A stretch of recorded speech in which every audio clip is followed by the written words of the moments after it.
Good morning mga idol. Pupunta nga pala ako ngayon sa Lemery. Pupunta ako sa bangko at may babayaran. So ayan, gamit natin si Raider at saka ito. I-flex ko lang yung bago kong gloves. Fox gloves. Bali, mura ko lang to nabili sa Shopee. Kasi naka-sale siya. Pero yung original price niya talaga is 500 plus. Pero nakuha ko lang to ng 200 plus. Yan, ganda sa kamay. Yan, kung gusto niyo rin bumili, ilalagay ko na lang sa comment section yung link nito kung saan ko siya nabili sa Shopee. So ayun, lakad na tayo mga idol.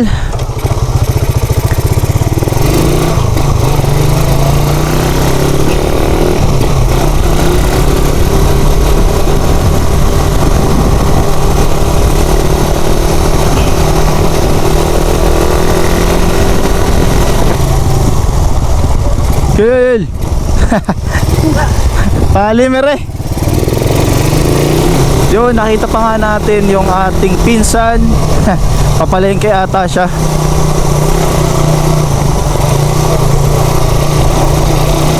Napakaganda nga ng panahon ngayon. Ito yung masasarap na pagkakataon para mag-ride eh. Yung mga ganitong mainit.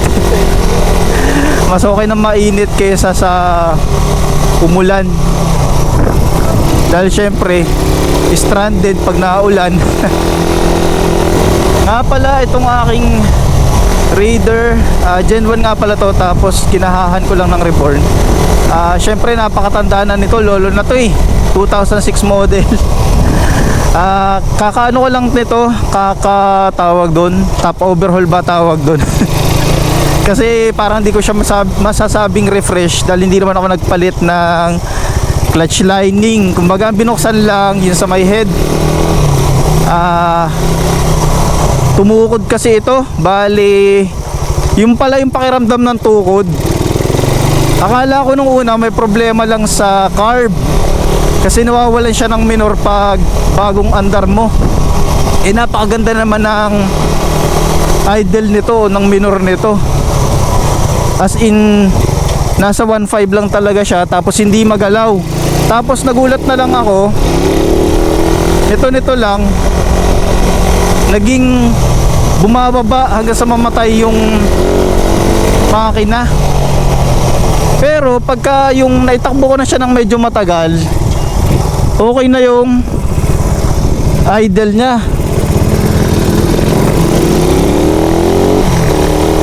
Kaso hindi ako kampante ng ganun. Mas gusto ko pa rin yung dati niyang takbo. Tapos yun na nga, ipinacheck ko kay Inyi, yung asawa ng pinsan ko. Magaling na mekaniko yun, tsaka nangangarera. Kaya talagang tiwala ako nung pinabuksan ko nga sa kanya. Tapos yun nga yung nakita niya, parang less compression nga daw. Dahil dati naman talaga itong mga Gen 1, masakit nga to pag bumabalik eh. Pumapaltik yung nito, kick arm. Pag nagkamali ka, parang yung mga TMX. Tapos parang lumambot nga. Yung pala yung sinasabi niya sa akin kung loose compression daw. Kaso hindi ko naman masabi kung loose compression. Tapos yung pala, gano'n na nga. Tapos yun, nung baklasin nga niya, meron siyang ginamit, pillar gauge pa yun.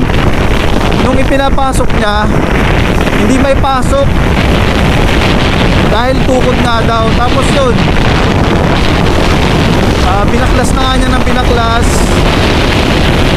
Tapos ayun, tinignan niya kung alin yung mga dapat na rin palitan. Buti na lang meron tayong kaya pizza na ganyang kabait. Tapos libre pa. Libre pa. Akala ko mapapagastos tayo ng malaki. Pero syempre dahil nga mabait at saka syempre kakilala natin, kaya ganun. Talagang kudo sa mga ganong klase ng tao. Alam ko marami din kayong mga tropa na ganyan, yung pakikisama lang yung hinihingi nila. Yun, tapos tamang merienda na lang kami, ganyan. Ayun. Tapos, ayun na nga,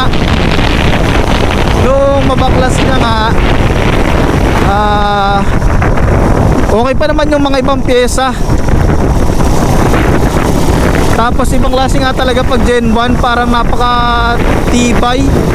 Yung mga ibang pyesa talagang hindi pa maliitin pa.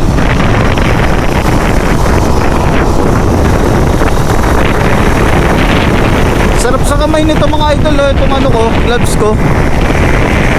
Bali ngayon ko nga lang ulit siya magagamit.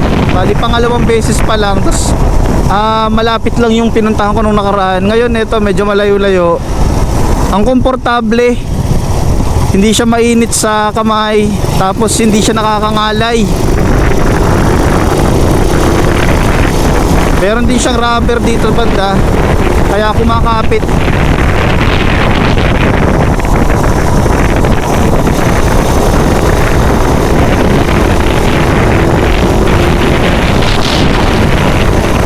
Yan, malapit na nga pala ako sa Lemery. Kaso pagdating ng Lemery, yan, madalas traffic na.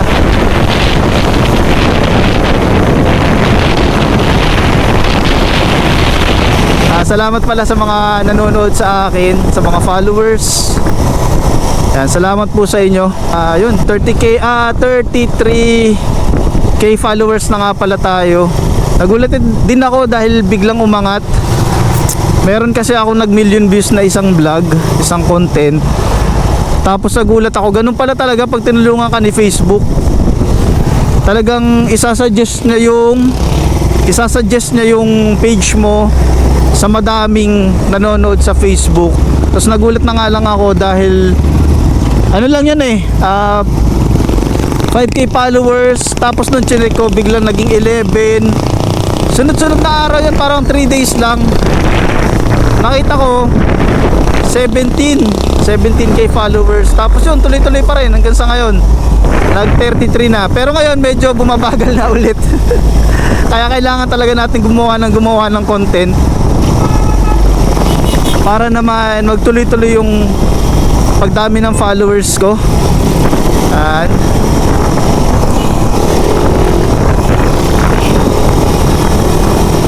nandito na pala ako sa Lemery yan. Swerte ko hindi traffic ngayon.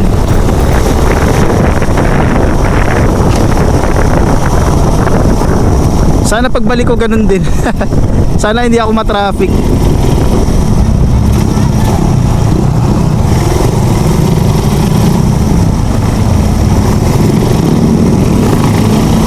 Eto, medyo bumabagal na nga.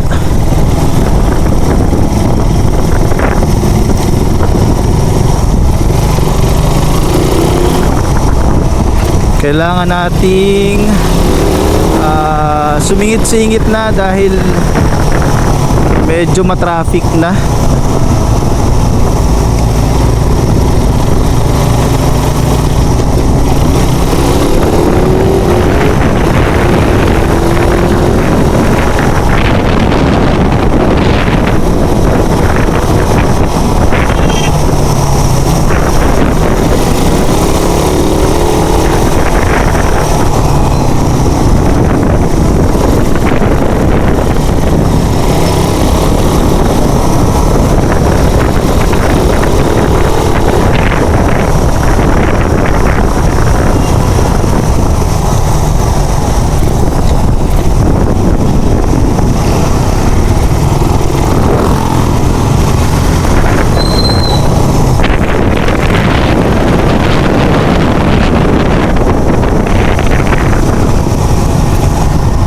So ayan mga idol, nandito na tayo sa may SM Lemery.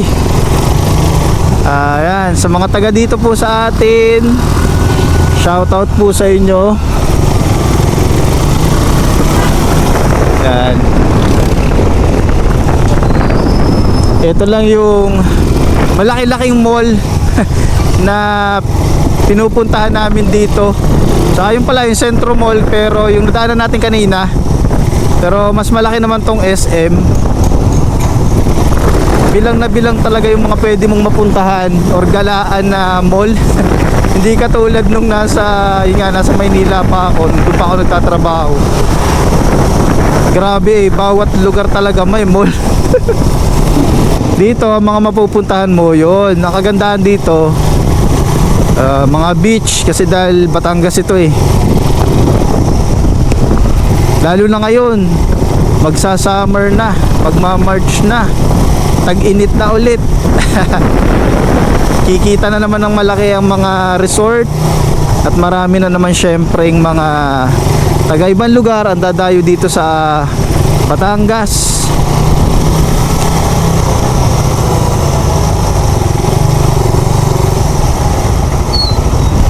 Ang lapit ko na, pero parang ang layo pa. Dahil sa traffic.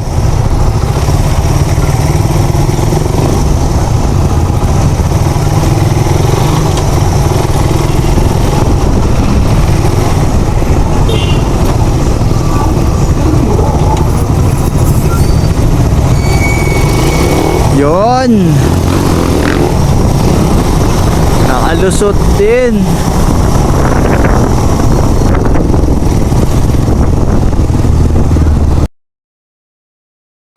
Nice, KYT rin. Pares ng helmet ko yun ah. Shoutout sa mga group ng KYT helmet. Kaso ang daming scammer. Grabe.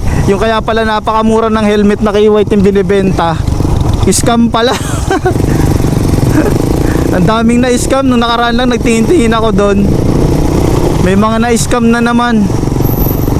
Kaya dapat talaga magpa-legit check muna bago tayo bumili ng helmet, lalo na pag mamahalin. Ito sakto lang naman. Kumbaga yung KYT hindi siya sobrang mahal, sakto lang din sa presyo, tas original. Yan, nandito na nga pala tayo mga idol, RCBC, sa bangko ng RCBC. Yan, so ayun, update ko na lang ulit kayo sa mga susunod kong video. Thank you mga idol.